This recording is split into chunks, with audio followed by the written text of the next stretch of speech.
Bozalaka ebele ya kolanda chez biso Maga magazine oyo semoko epesaka bino ba information ya qualité ya sio ya mainyoso ezali koleka awa na plus 243. Merci na confiance na bino tikete kimia na kolesu e umela na mabota na bino bozali ebele bozala branché scotché sur chez biso télévision pour na kolanda édition ya mokolo ya lelo.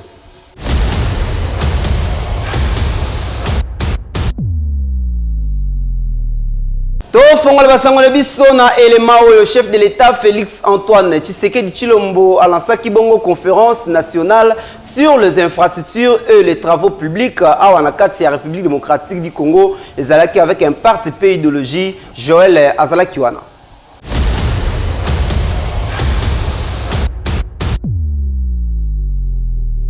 Horizon 2034 vision ya chef de l'État Félix Antoine Tshisekedi Tshilombo et ezali à la République démocratique du Congo, un pays pleinement intégré, moderne et compétitif na kati ya scène continentale.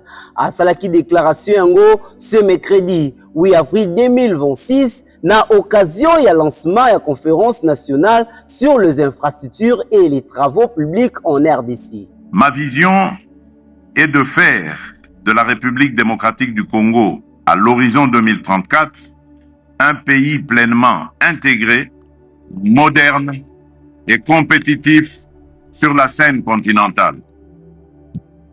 Notre ambition est de transformer notre position géographique exceptionnelle en avantage stratégique décisif. Situé au cœur du continent, notre pays a vocation à devenir un grand corridor de transit entre l'océan Indien et l'océan Atlantique, mais aussi entre l'Afrique du Nord et l'Afrique australe.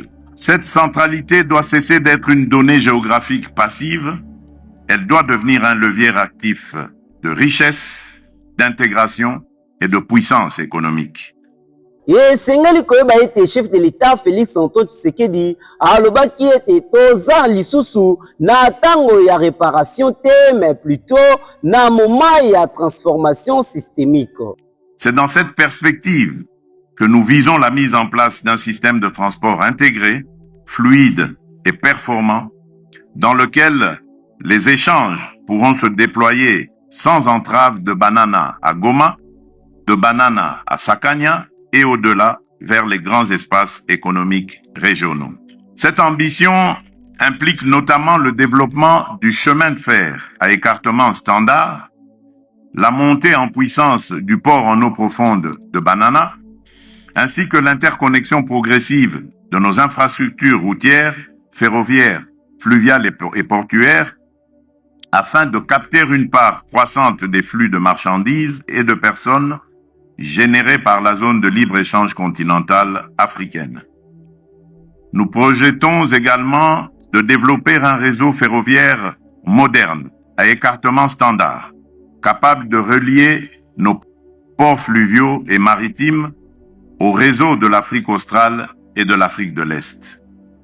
Dans cette vision, le port en eau profonde de Banana, tout comme le pont route-rail entre Kinshasa et Brazzaville, ne doivent plus être perçus comme de simples projets, mais bien comme les piliers structurants d'une économie de transit dynamique, compétitive et créatrice de valeur pour notre pays. Échéance 2034 n'est pas fortuité et ezali bongo symbolisé na volonté ya planification en long terme oyo ezali ko dépasser bongo ba cycle électoraux. Esengi koyeba ete na kati ya public ezalaki bongo composé et pas ya ba expert pe lisusu ba partenaire ya développement pe ba membre ya gouvernement bazalaki wana présent pour na comprendre part na kati ya conférence nationale sur les infrastructures et les travaux publics en RDC oyo esalemaki avec un parti pe idéologie.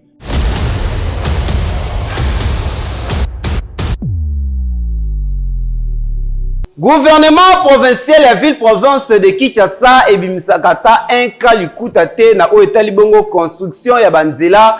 Ministre ya finance Doudou Fwamba alobaki ete gouvernement central nde finansaka bolanda ba détail na elema oyo.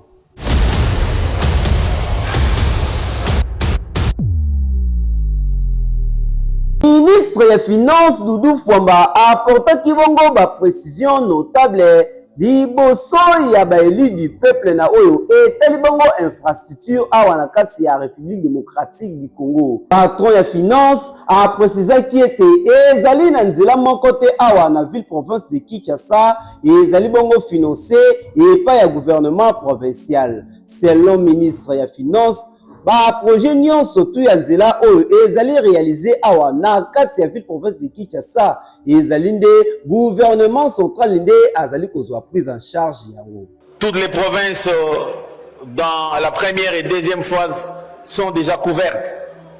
C'est ainsi que vous pouvez constater les travaux de modernisation des infrastructures routières, des voiries à Mbandaka, à Iziro, à Buta, à Kisangani, à Kinshasa, à Chikapa. Je regarde l'honorable Mouchongo, les érosions, les routes, les voiries à Chikapa, je confirme, en cours. Je ne vais pas oublier Bwende, je ne vais pas oublier Kinshasa qui est prise en charge totalement par le gouvernement central. Pas un seul kilomètre financé par la ville. Vous avez toutes les provinces. Déclaration yango esalemaki pona critique oyo ezali kosalema pona état ya ba route ya ville province de Kinshasa.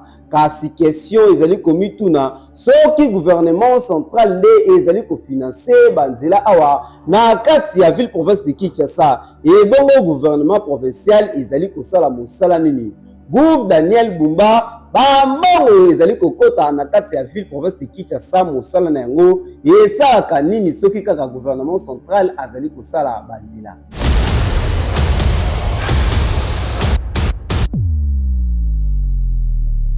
Président ya majorité populaire Boni Kamonga a réagi bongo na ba propos ya ministre ya finance bolanda bino moko ba détail na élément oyo ya Enoch azalaki wana.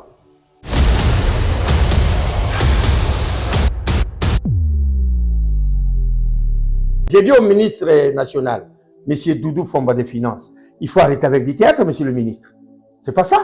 Il y a ce qu'on appelle la caisse de péréquation, qui a existé depuis trop longtemps. Ce sont les provinces qui rassemblent l'argent. Bon, la bango yakawa, pendant qu'on aide la province, na ba difficulté. Cet argent sort là-bas. Il faut pas dire que c'est les ambons du gouvernement central, n'a pas financé Misala, na kati ma province. Non! Monsieur le ministre, non, c'est pas vrai. Les alliés mbongo ya ba province, oyo ba tinda na gouvernement central pour la kosungana. En principe, solo ba lingi, désormais, monsieur le ministre lingi, boka na nino, na conseil des ministres na bino, pour décider que ba mbongo wana, ba benga kako budget d'investissement ya ba province. Alors, bonjour, c'est ma budget d'investissement na ba province. Quand tu passes, aujourd'hui, monsieur le ministre, lobby que bisonne to fina. Non, il faut arrêter avec ça. Mais en plus, même si c'est là, au Pessimon, d'accord. Mais, monsieur Bumba, où est l'argent? Si on va faire la banzela, Zambo, au gouvernement central. Et bon, Mbongo, Bumba, Zarozoa. Mbongo, Zarozoa, Bumba.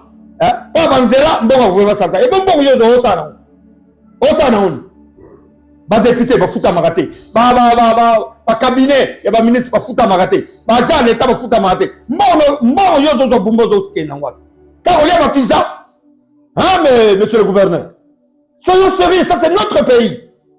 Je suis le président de la majorité, je dois parler. Mais quand tu as dit, monsieur le ministre national, que Mbongo le gouvernement central au Kossi, là tu as menti, monsieur le ministre. J'ai même à couper. Et ça n'est pas budget d'investissement de ma province. Et ça Mbongo le gouvernement central. Pas à contredire, il y a un débat contradictoire.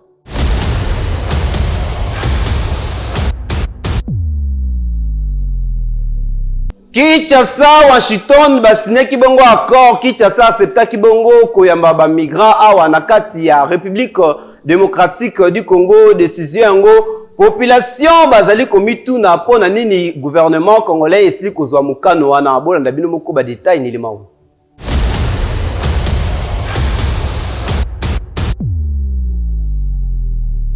Le gouvernement de la République démocratique du Congo a annoncé qu'il mise en place dispositif d'accueil temporaire des ressortissants de pays explicés.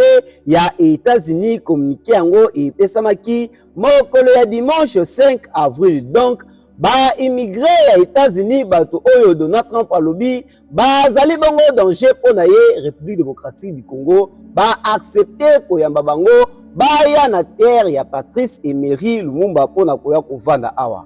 Nzokande décision yango ba Congolais balali balamuki bayoki yango moto na moto azali kopesa point de vue na ye par rapport ya sujet yango.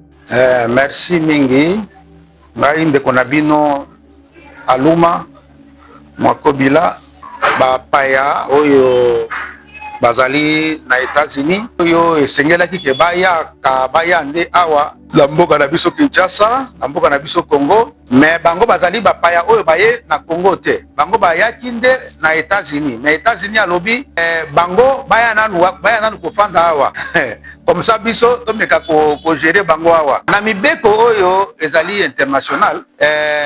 Na mibeko wana makambu ya kolobake soki mutu yo yambi bapaya epai na yo okoki komema bapaya wana epai ya mutu mususu te, okomema bapaya wana na mboka mususu te, mobeko moko te oyo ezali na niveau international elobi likambo wana. Vous savez, dans les relations internationales, c'est des intérêts comme les gens le disent, hein? C'est les intérêts qui comptent. Je ne vois pas en quoi une situation qui nous est désavantagée peut arriver à faire que nous puissions avoir confiance, par exemple, au gouvernement. Non, il n'y a pas de confiance en matière internationale. Nous ne pouvons pas avoir confiance ni aujourd'hui ni demain. Vous voyez, tout ce que fait l'Amérique, il le fait pour ses intérêts à lui. Et vous avez entendu, quand le détroit de Tmuz est fermé, les États-Unis disent non et ils se détournent de cette voie-là. D'ailleurs, ils ont déjà leur stock. Ils ont d'autres voies, ils ont du pétrole à prendre à Venezuela et dans d'autres directions. Le gouvernement congolais et Sengeli Histoire et servi biso de leçons na 1994 Mobutu Sese Seko Wazabanga asedaka bongo na pression internationale pona kofungola bongo ba frontière na biso et pa wapi ba réfugiés rwandais bakotaka lelo yo tozali ko vivre ba retomber na yango pe conséquences na yango soki lelo ba immigré États-Unis ba kwoti awa na kati ya République démocratique du Congo ekozala ndenge nini to kotala to kozimele dossier yango lolenge kani ezali kokende. Donald Trump aboyi bango alobi bazali danger pona mboka na ye boni biso awa na kati ya République démocratique du Congo tokoki ko accepter eloko ya lolenge oyo.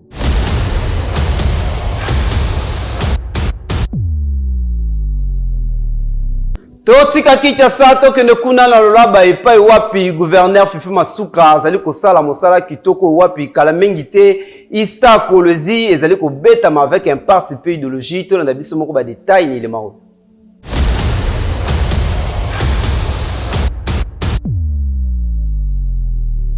Tozali ewa na province ya Lualaba epai wapi gouverneur Fifi Masuka azali bongo ko poursuivre ba effort pour na améliorer conditions d'études na établissement supérieur pe université kati ya province oyo après construction ya université ya Kolozi oyo ezali bongo tu ya Ista Kolozi epai wapi misala ezali koselema kitoko donc kala mingi te bako bénéficier na ba infrastructure kitoko oyo ko répondre na ba normes internationales bondi milangai ba salle ya minene ekobeta ma awa oyo ekoyamba bongo plus de 4000 étudiants mikolo oyo ezali koya pe des grandes salles atelier oyo ba ingénieur bakobanda koya kosala ba pratique na bango awa ya boye bazuwa pitala mosala kitoko ezali koselema awa avec gouverneur Fifi Masuka tala baninga pe bobeta tour koto bomonaka ya malamu bokopie nini oyo gouverneur Fifi Masuka azali kosala pe na ba province mususu bosala yango pe na ba province mususu bosala yango tala mosala ndenge ezali koselema awa kitoko avec un parti peu idéologie.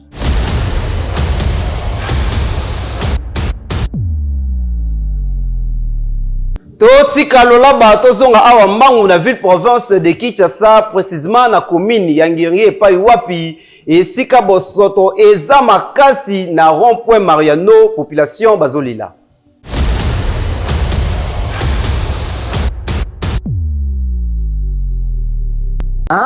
Awa tozali na commune ya Ngiringi précisément na rond-point Mariano bondi milangai awa basala mosala kitoko kaka ndenge bozali komona bakira na bango bakaniveau kasi esika kokende kobwaka salite to pe bosoto yango ezate batika ngo ka likolo vedio etelema nango emata nango lokola kaka ngomba ya Kilimanjaro ndenge bozali komona na bilili kutu population bazali komituna oyo soki mbula ebeti lisusu bosoto to pe salite nyonso ekozonga nango kaka na kati ya bacarnivore bazali komituna soki bato basala mosala yango bamonaka to bamonaka te. En tout cas Kinshasa ezobunga ezali kotalisa toujours échec na baforme nyonso to population bazali kolela air nyonso.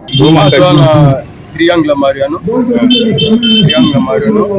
tout se fait là qui basali musala bakire ba terrasser mais dommage que depuis bakire terrasser tout ce qui ne ba 2 mois ya ngoyo belo tilelo ezolo moté tout ce ba teligné comme ba fleur tonine jusque là des ovanda na ezobota ti mathématique ba ndo ya ko kawana na butu ti ko mata montagne on ne bakire tout se fait là il fallait pas évacuer saleté au longwa pour faire ça image ya triangle malam pour les autres ça fait image ya malam ti comme si que poubelle ezalaka par rapport au ndenge ezalaki na nde siko ko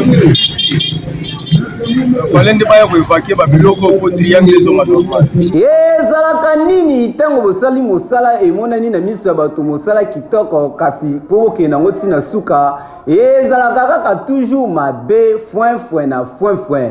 En tout cas système ya kosalela mosala oyo eza kitoko te eza mabe makasi ezali kotalisa niveau ya compétence oyo ya bato basalaka mosala oyo butindaka na terrain ndenge bazali kosala mosala mabe oyo wapi ekochi ndoki.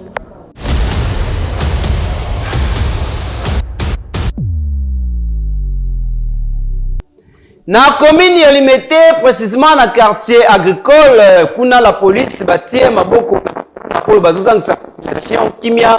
Joel Ngabu azalaki wana.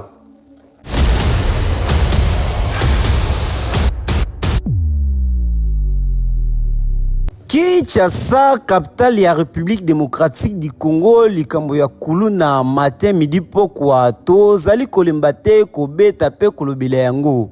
Awa tozali bongo na commune ya Limete na quartier agricole na route université epai wapi to ya criminalité to pe ya kuluna ezali komata mokolo na mokolo bazali kutu kobanga te mikolo euti koleka basimbaki bongo soda ya SD ya rond-point Ngaba kutu babotoli esaki nzoka nde na saki yango ezalaki na arme na kati balata nzoto babotola esaki na mbongo na arme ezalaki na kati kokamwa mosala bana oyo bakuluna bazali kosala ezali kopesa pasi penza awa na ville province de Kinshasa. Bondimela ngai Lieutenant Innocent Senda lokola ye alalaka pongi te ye pe misu na ye kaka likolo na bango azotya bango maboko na ndenge ya kosakana te atiaki bango maboko pe bakomi kobeta misu na munoko boyoka ndenge bazali kolela. Oyandi na mona la police il parlait na moi ba masande wa nikima ndi bazoi ba blockinga ba chinga na clean na bango nga sukuni donc na bo utino sa aku na ebia mo ti nga awa kapa na ko sa te pe anga ata mutumo a ebinga tenga mai no sa na ya masa le bakainga ka bo telefone na auto bumi na ba tende ni na pinga na ndao nga na fanya kusijana na ukusa nga melo ina o me ukusa so se luina o ya ata ukuna anga plenia te ha o ya obima ata siko aka bimike a ete kinga botolo ngelo na gabu ya bima a bana mabe bana oyo mama kene musika général tosengi bana ozwa bango tina bango musika bana baba miyibi bana otolemba telefone bambongo musa bango bakwesa batuka na nzela a bana ba miyibi banyokoli biso na koyiba na kopoma kokata kosokisa ndenge baza wana antuka balongwa bainutile na société bainutile. Misala na bango ya mabe bazali kosala mokolo na coin oyo ya ville province de Kinshasa ezali pe kolalisa pe Lieutenant Innocent Senda te azali ko travailler po na kotia bango maboko boyoka ye moko le Lieutenant Innocent Senda ndenge asololaki. D'abord, awa eza sous-siat agricole sur l'avenue universitaire. Sous-siat oyo dépendre toujours na siat ya limité. Bandeko oyo une semaine en coquille. Vers 19h à 20h, bakati sac ya SD ya Ropo Ngaba. Ya zaki na moto na mwasina bakati sac na kata sac yana ezaki na GP na ye. Yaki na bakati de service na mama bambongo mo ezaki na kati yana. Ere ya zola na bango ko moto bango ba misi machette na bango basali ndenge balingi basala. Bakimi na sac basani bakei. Temake biso pe awa tozaka liso likola liso tolala te. Musala oyo commissaire provincial apesi biso Israël Kantu. Ezali ya koluka bato modèle oyo totika bango te même biso bakoti wapi biso photo landa bango tozwa bango. Temake ante nani enquête ezalaki mama kasi ezali continuelle. Yango moni tosali tout to appliquer tous les moyens pour na récupérer bango.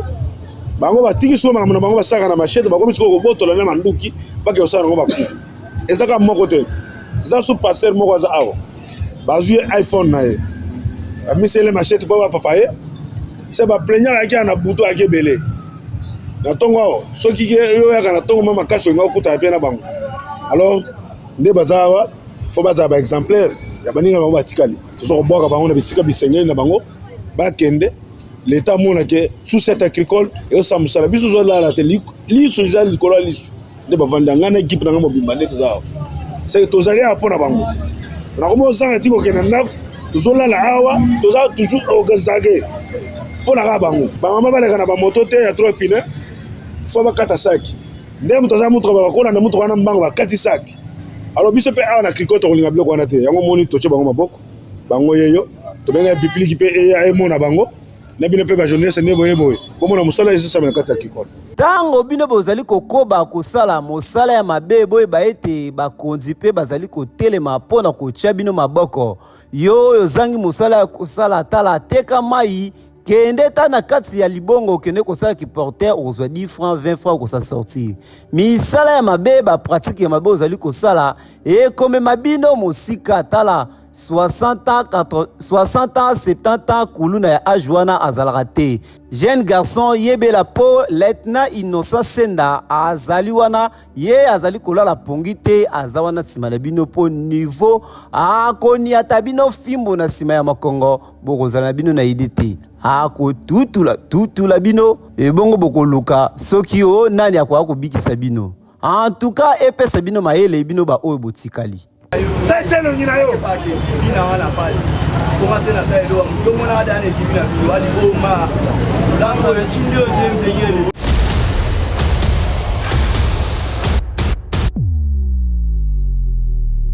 na quartier Bolikango kuna na commune ya Ngaliema population baza na difficulté ya mai tala tine bazobela ba autorité ya régie des eaux bakita na mbangu pona kosunga bango enosh.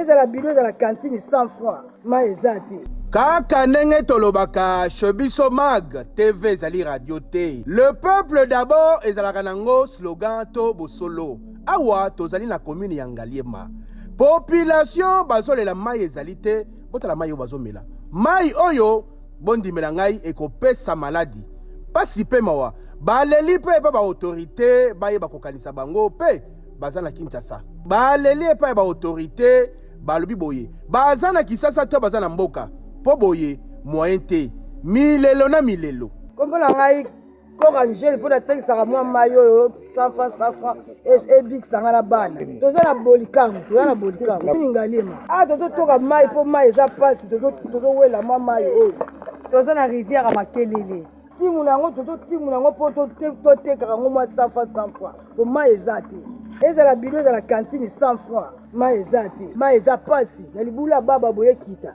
tozomona banzela kisasa nyonso banzela ebongi kitoko biso mpe awa tozozela banzela libula baba ti manifeste tozozela nzela eza te ba eza te mai pasi bwa bala mike ya boye ba 5 ba 4 bazoya koluka mai ba autorité esengeli boyeba ke le peuple d'abord esengeli koyoka bango na yango bazolela balobi eske ba député oyo bavota to bakonzi oyo bayaka sera ba élection bazalaka wapi po bakokufa totela bango likambo oyo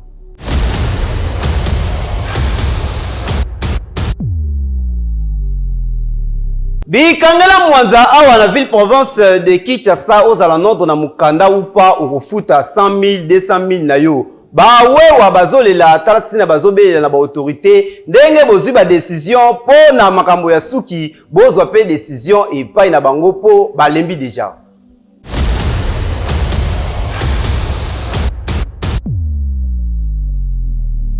Il y a permis ba machine to na rapport à vivre doye ba témoin ma machine na rapport avec na emploi exacte na mboka bati ba biso to sala musala. Oyo phénomène nini tondeli komona na ville province de Kinshasa. L'état yemoko ache mibe kwa lobi boye. Esengeli motard azala na casque, azala na permis, tope asomba quittance na ye. Kasi motard bazolela balobi phénomène oyo bikanga kanga eleki mingi ata oza na document ezaka pesa 100 000 francs congolais yaka boye pesa boye balobi to c'est trop esengeli bakonzi batela bango likambo oyo to landa reportage oyo chez biso mag asali biso chauffeur à moto naza kuluna te naza criminel te na vivre kaka musala moto na moto ango tobulaka na journée soki nazwi mongo ebele na bazela toza nango bon, on se belé 80 000 ou bien moi 50 000.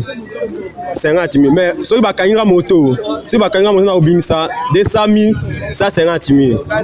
Le document en gros, on a au somba. Le document au somba, si on a un ordre de l'Angela, il faut que ça prenne ça 50 $. On a moi bien. Na moni sous ba bisi sous ba tumusu sous ba kitas ango soko somi ango il faut que nango ba checker ango sous kitas ba lobby en kolo il faut ba checker ango au foot amande au foot au monde a récité au monde appelé remonter la tique au foot amande la côté à l'état au monde appelé confirmation que mongo au foot qui est dans l'état toye ba te place ya mbongo kufuta kaikendaka toye ba na biso te bakangi moto tango panzi to solo balingi okoma na biro te parce que bayebi ke eza ba mafia na bango o bazo utiliser o ba para ka odia ba na moto tomoni banzela ebele eza okangama tozobula na pasi kaka sere ke songi batamikande pai bana yoka ke ministre lobi bacha na stop na batamikanda mais tozomona esika mususu bazokanga biso batakitasa bazali bazokanga biso koto ba police ba chefa bafunga banzela bazokanga biso bazoko kobula te to se servir aka na misala o to tangi ba classe misala malongo eza te na mamboka mususu tomona bona siso tanga classe mama ba engager biso eza bongo te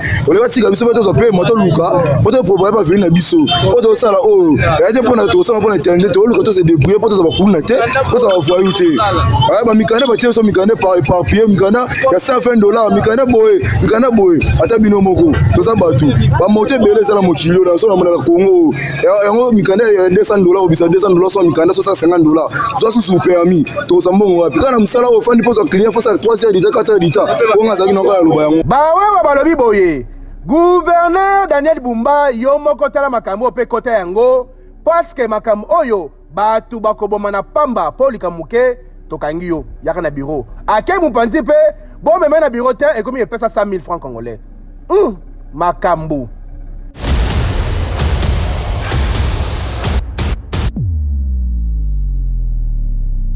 awa nde tosukisi basangola biso ya mokolelo merci na bino nyonso bozalaki ebele ya kolanda magazine ya mokolelo ngai ya bino Platini Sadisa les célèbres nazaki na esengo sai ya kopresente bino yango tikete kimia na kolo Yesu eumila na mabota na bino tokutani mikolo ezali koya soki kolo Yesu azongi te boucle